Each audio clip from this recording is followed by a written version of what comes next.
സംഭവിക്കുവാനുണ്ടായ സാഹചര്യം തിരുവനന്തപുരം നിവാസികൾക്കെന്ന് മാത്രമല്ല കേരളം ഉറ്റുനോക്കിക്കൊണ്ടിരിക്കുകയാണ്.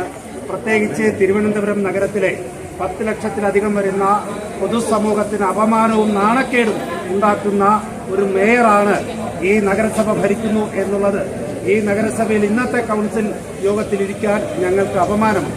ഒരു പാവപ്പെട്ട KSRTCയുടെ ഒരു താൽക്കാലിക ജീവനക്കാരൻ അദ്ദേഹത്തിന്റെ കുട്ടികളെ വളർത്താൻ അദ്ദേഹം താൽക്കാലികമായി പണിയെടുക്കുന്നു.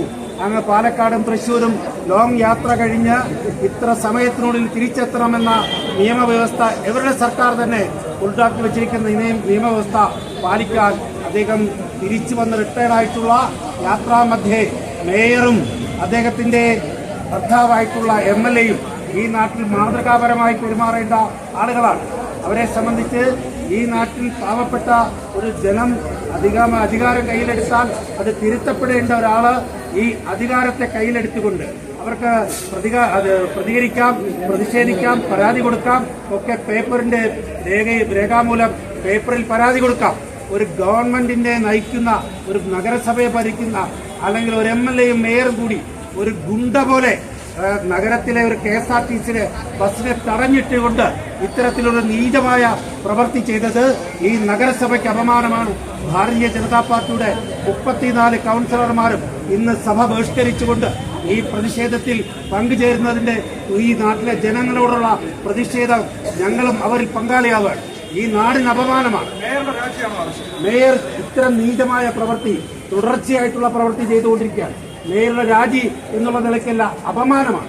നഗരത്തിലെ 10 ലക്ഷത്തോളം വരുന്ന ജനങ്ങൾക്ക് അപമാനമായിട്ടുള്ള ഇത്തരം മേയർ ഈ സ്ഥാനത്ത് നിന്ന് ഒഴിയണം എന്നാണ് ഞങ്ങൾ ആവശ്യപ്പെടുന്നത്. അത് മേയർ ഫോണിൽ വിളിച്ചാൽ ഫോൺ എടുക്കുന്ന മേയറല്ല. ഇവിടുത്തെ 34 കൌൺസിലർമാരും ഈ നഗരത്തിന്റെ പല ആവശ്യങ്ങൾക്കായിട്ട് ഫോൺ വിളിച്ചാൽ മേയർ ഫോൺ എടുക്കുന്ന മേയറല്ല. അതല്ലെങ്കിൽ തന്നെയും മേയർക്ക് ഒരു ആപത്ത് സംഭവിച്ചാൽ അത് സഹപ്രവർത്തകരായ ഞങ്ങളോട് ഒരു കോൾ വിളിച്ചാൽ പോലും മര്യാദയ്ക്ക് ഇടപെടുന്ന ഒരു മേയർ കഴിഞ്ഞ 3.5 വർഷക്കാലമായി ഞങ്ങൾ കണ്ടിട്ടില്ല എന്നുള്ളതാണ്. അങ്ങനെ ഞങ്ങളുടെ പ്രതിഷേധം ഞങ്ങൾ സഭയിൽ തന്നെ അദ്ദേഹം ചർച്ച ചെയ്ത് തിരുമലാനില് ആ വിഷയത്തിന്മേൽ ചർച്ച ചെയ്യാൻ തീരുമാനമെടുത്തു. ആ ചർച്ച തുടങ്ങിയപ്പോൾ അത് കേൾക്കുവാനുള്ള സഹിഷ്ണുത പോലും ഇടതുപക്ഷത്തിന്റെ സഖാക്കളായിട്ടുള്ള കൌൺസിലർമാർക്കില്ല എന്നുള്ളതാണ്. ഞങ്ങളുടെ മൈക്ക് ഓഫ് ചെയ്തിരിക്കുകയാണ്. ഞങ്ങൾക്ക് പറയാനുള്ള എന്താണ് എന്ന് പൊതുമധ്യത്തിൽ പൊതുസഭയിൽ അല്ലെങ്കിൽ നഗരത്തിലെ ജനങ്ങളോട് പറയേണ്ടതായിട്ടുള്ള കാര്യങ്ങൾ പറയുവാൻ പോലും അനുവദിക്കാത്തൊരു മേയർ മൈക്ക് ഓഫ് ചെയ്താൽ ഈ ധാർഷ്ട്യത്തിനും ധിക്കാരത്തിനും ഈ കൂട്ടുനിൽക്കാൻ ഞങ്ങളെ കിട്ടില്ല. ഈ ധിക്കാരത്തിനെതിരെ ഇനിയും ഈ സഭയിൽ ഞങ്ങളുടെ പ്രതിഷേധം ഉണ്ടാകും. അതുപോലെ നിയമന തട്ടിപ്പെല്ലാം നടത്തി നഗരസഭയെ നാണം കെടുത്തിയ മേയറാണ്. അപ്പോൾ മേയറുടെ രാജി എന്ന നിലത്തിൽ തന്നെ BJP സമരവുമായി മുന്നോട്ട് പോകാനാണ് ആഗ്രഹിക്കുന്നത്. തീർച്ചയായിട്ടും ഇപ്പോൾ രാജി ആവശ്യപ്പെടുന്നത് ഫണ്ട് തട്ടിപ്പ്, നമുക്കറിയാം, SC ഫണ്ട് തട്ടിപ്പ്, അതുപോലെ തന്നെ നിയമന അഴിമതി, പുറംവാതിൽ നിയമനം, അതിനെതിരെ 56 ദിവസം സമരം ചെയ്തിട്ടുള്ള വീര നേതാക്കളായിട്ടുള്ള കൌൺസിലർമാരാണ് ഞങ്ങളോടൊപ്പം ഉള്ളത്. നിരാഹാരം ഉൾപ്പെടെ നടത്തി അതിൽ DR-ന്റെ സ്ഥാനം തെറിച്ചുപോയി. അവരത് അംഗീകരിക്കപ്പെട്ടു. ആ അംഗീകരിക്കപ്പെട്ട പോലീസിൽ അന്വേഷണ ചുമതല ഏൽപ്പിച്ചിരിക്കുന്നു. നാളിതുവരെ അതുമായി ബന്ധപ്പെട്ട ഒരു പുരോഗതി പുറത്തു വന്നിട്ടുണ്ടോ? നിങ്ങൾക്ക് ആർക്കെങ്കിലും റിപ്പോർട്ട് കിട്ടിയിട്ടുണ്ടോ? അപ്പോൾ യഥാർത്ഥത്തിൽ കുറ്റവാളികളെ മറച്ചുവെക്കാൻ പോലീസിന്റെ സഹായം തേടുന്നു. പാവപ്പെട്ടവൻ പരാതി കൊടുത്തു, ആ പാവപ്പെട്ടവനെ ഉപദ്രവിക്കാൻ ശ്രമിച്ചു, അദ്ദേഹത്തെ അപമാനിച്ചു. ആ ഡ്രൈവർ കൊടുത്ത പരാതി പോലീസ് സ്വീകരിച്ചിട്ടില്ല. ഇന്ന് അദ്ദേഹം ഹൈക്കോടതിയിലേക്ക് പോയിരിക്കുകയാണ്. ഇത് എവിടത്തെ ന്യായമാണ്? എവിടത്തെ നീതിയാണ്? ഇത് നീതി നടപ്പാക്കേണ്ടതായിട്ടുള്ള ഉത്തരവാദിത്തപ്പെട്ട MLAയും അതുപോലെ മേയറും ആ സ്ഥാനത്തെ ദുരുപയോഗം ചെയ്തതിൽ പ്രതിഷേധിച്ചുകൊണ്ടാണ് ഭാരതീയ ജനതാ പാർട്ടി ഈ രാജി ആവശ്യപ്പെട്ടുകൊണ്ടുള്ള സമരവുമായി ഞങ്ങൾ മുന്നോട്ട് പോകുന്നത്.